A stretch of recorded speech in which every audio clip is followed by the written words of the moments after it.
Hello beautiful people! Ohayo! Watashi wa Kamiru desu. これから日本の生活をシェアします。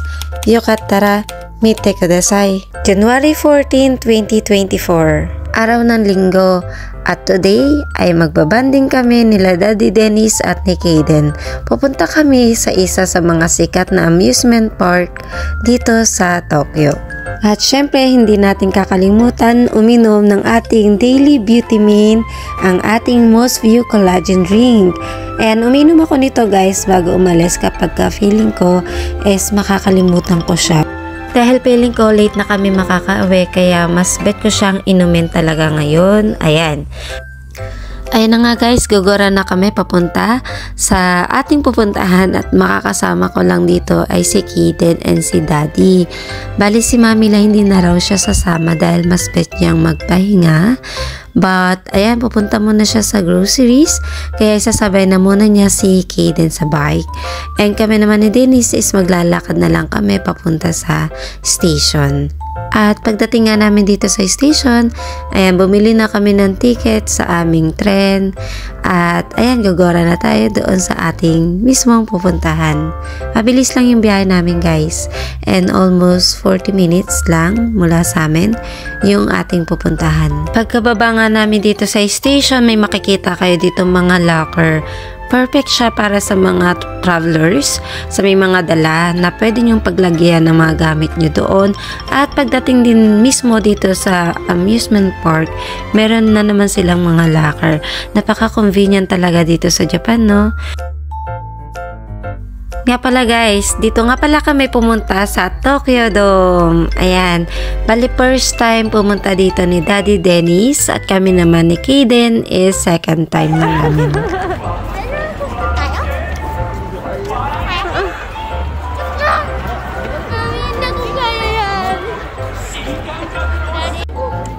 Kaunting lakad lang mula sa station, nandito na kami sa entrance and ngayon ay bibili na kami ng aming ticket.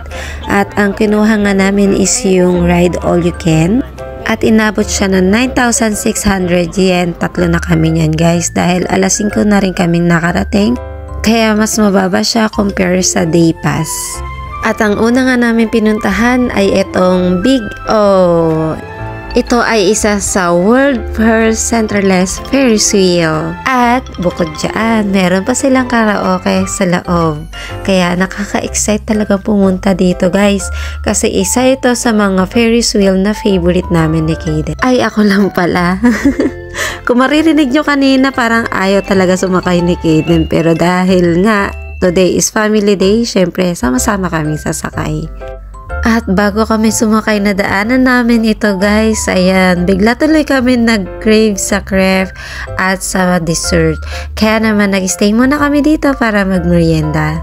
Sino ba namang hindi matatakam na kumain dito guys? Ayan, food trip na naman ng mga matatamis at ang hirap talagang pumayat kapag ganitong mga masasarap na pagkain yung nakikita mo. Pagkakain, umakyat na nga kami dito. Bali, 5th floor yung aakyatin natin bago tayo makasakay sa Ferris wheel. Ayan guys, at sasakay na nga kami. At ayan, dream come true talaga guys. Dati kasi wini-wish ko na sana kasama namin si Daddy Dennis. And this time is totoo na.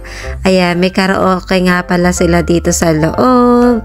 Kaya habang umiikot tong Ferris wheel, ayan, pwede nyo ma-enjoy yung mga songs dito na available. Grabe, kitang-kita din dito yung Tokyo Skytree. Napakaganda niya sa gabi, guys. Ayan, napakanta na rin si Daddy Dennis at si Kaden. Talagang dito sa Ferris wheel na to, guys. Maganda talaga siya. Nakakatuwa at sana ma-experience nyo rin kapag bumisita kayo dito sa Tokyo. Habang nagkakaraoke, ayan, ma-enjoy mo yung view over the city. Next natin, let's go to the slide water. Yay! Water slide naman. Or then I say thunder slide. Thunder slide. At pagkatapos naman namin sa Big O, bumaba na kami at dumiretso naman kami doon sa Wonder Drop.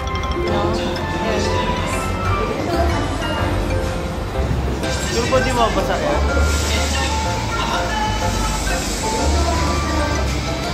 Excited na nga itong mag-ama na to sa Wonder Drop. Ayan, gusto talaga nila dito kasi sa Ferris wheel kasi is napilit ko lang sila.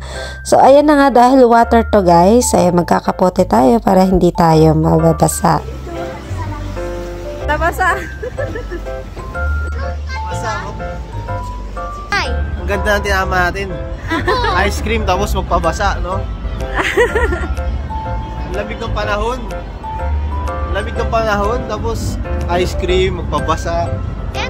Lakas, tama. Tapos nadaanan nga namin itong horror booth. Papasok nga sana kami dyan kaso ayaw ni Kaden. At pagkatapos namin sa Wonder Drops, ayan, naglakad-lakad muna kami dito sa Tokyo Dome. Ayan, ma-enjoy nyo rin talaga dito guys kahit na hindi kayo sumakay sa mga rides dahil may mga illumination sila at maraming mga pwedeng pagtambayan. At dumiretso nga kami dito sa Geopolis Zone, which is kung saan ma-enjoy ninyo yung mga 4D na mga rides. At tinaray nga namin itong Gangan Bottlers na isang 3D shooting attraction. At sumunod naman namin pinuntahan is yung Bakdaan na isang indoor roller coaster, and next is yung Ultra 7 attraction. Hindi ko na nga na-videohan guys dahil bawal din mag-video sa loob. And pagkatapos namin sa loob, ayan, lumabas na kami at tinaray naman namin ito. This is a power tower kung saan ipupul mo yung rope para ma-reach mo yung top. Hindi na nga kami nakapunta sa top niyan kasi pinipigilan ako ni Kaden na hilain yung rope. Natatakot kasi siyang umangat pa dun sa taas. At pagkatapos naman, isinubukan namin itong laser mission kung saan iiwasan ninyo yung mga laser dito sa loob. Sobrang nag-enjoy kami nung araw na ito dito sa Tokyo Dome City. Kaya guys, kung dadaan din kayo dito sa Tokyo, huwag niyong kalimutan na i-try itong Tokyo Dome City. As in, very memorable talaga, lalo na yung kanilang Big O, yung Ferris wheel. Ayan. So, ayun naman po. And then after namin dito sa Tokyo Dome, pumunta naman kami sa Ueno para kumain ng Ichiran, and that is for another video. And thank you so much guys for watching for this vlog, mini vlog, and maraming salamat sa inyong patuloy na pagsuporta, and hope to see you again on my next vlog. Babu!